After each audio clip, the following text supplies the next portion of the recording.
Now, Escorts Kubota released numbers.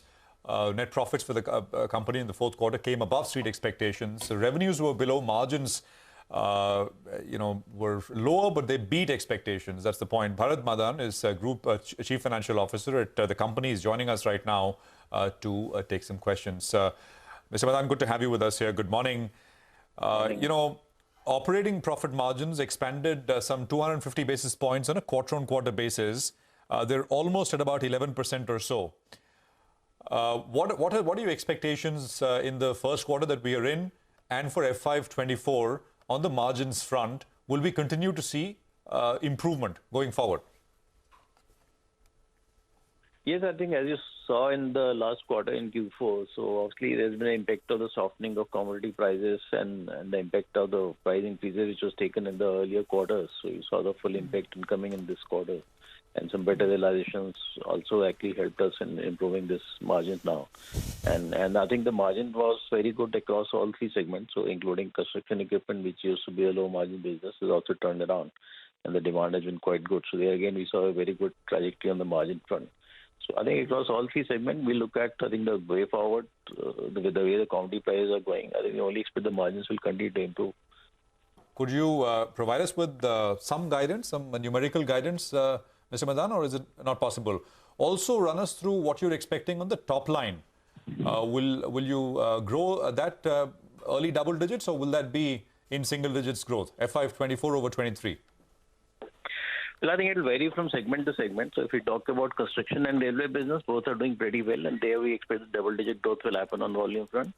On tractor industry, right now, looking at the current scenario and the guidance on the monsoon, so looks like it will be a sort of mid-single-digit growth, which looks a possibility, even though the start of the year has not been very good because the festive season shifted to March this time.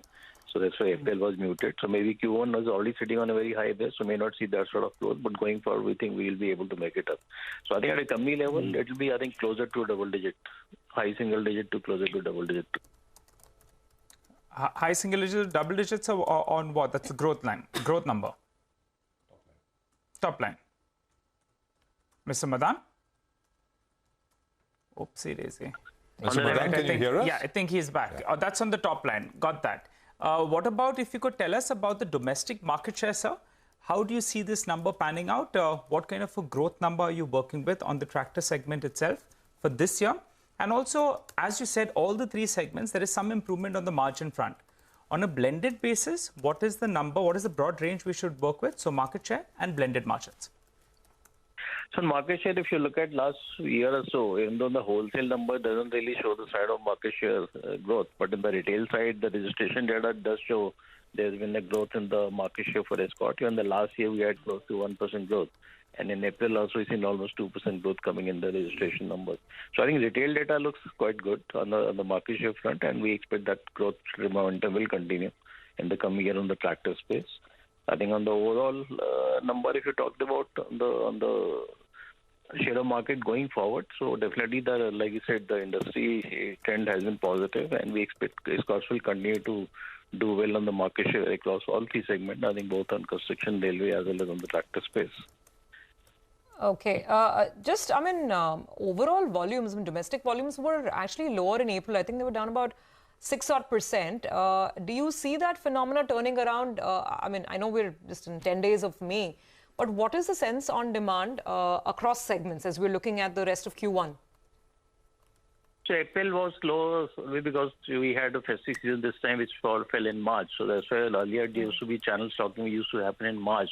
But this time we did correct the channel inventory in March itself. That's why we saw the market share taking some dip. But in April we came back, and our market share was better than the industry this time. So the industry degrowth was much higher in April.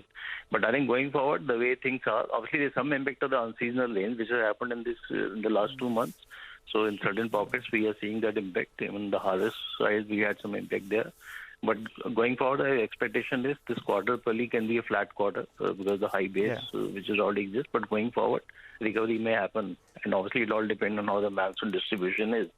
And if it's really the key states, 5-6 states, which are contributing 40-50% of the volume, do get a rainfall, so then definitely you'll see a better trajectory coming in, on the volume front. All right, Mr. Madan, if you could tell us, the street is fearing about El Nino. And they're fearing that maybe we could see a year like 2015, when you had a degrowth in the tractor industry. I think it was a double-digit degrowth. What is the channel inventory levels telling you, at least as of now? And what kind of analysis have you done so far with regard to a potential El Nino? Well, frankly, we don't see a major impact. I think if you look at the initial guidance, both from the private forecasters as well as from government agencies, I know the gap is not much. One talking about 94% of the long-term average and another saying 96%. So I don't think it's going to be a significant impact on the agriculture demand. And second, the infra growth is doing very well this year. So in the non-agri use of tractors will actually slowly make up, for any shortfall which you see coming up from the agri side in case the monsoon is not good. So, frankly, we're not really much worried. I think the base is very high for the industry. Even last year, we had a record industry which crossed 1 million units between domestic and export. And this year, we expect to be marginal improvement which should happen. So, we're not really much worried. But yes, you won't see the side of growth you've seen in the past 3-4 years, going into double digits. So, that may not happen. Mr. Madan, with the Kubota, is everything, what kind of help are you going to get from them in terms of expanding the network, outlets, etc.? Is all of that on track? Yeah, so right now focus I think is on improving the back end, both on the operation side and product development side. So we're getting a lot of help from them. They're implementing the water production system in our factories. So I think major changes will start happening. I think both the quality improvement is going to be significant from the way it used to be. So that definitely will have an impact on the customers too. The perceptions are going to change, and that will actually help the sales team too. Growing the volumes and market share going forward. So on the product development side, there are many products in the pipeline, and I think in every year we'll be launching some new products, which is planned under the midterm business plan for us. All right, Mr. Madan, the last updated number that you've given for April, the exports, though they contribute single digits to your total sales, there was a big degrowth, down 50%. 300 units versus 600 units. What happened out there, and what kind of an exports contribution you're working with for FY24? So we had some supply chain issues in April. That's why the export numbers was muted, even though we had a high order base, more than 800 tractors order book was there which we're carrying, but we couldn't export.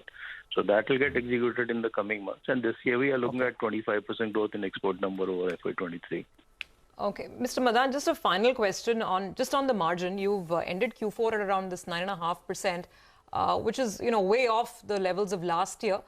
You also say that it will be difficult to get back to growth levels that were seen in the past. Can you leave us with some sense of FY24 margin trajectory? What can the market expect?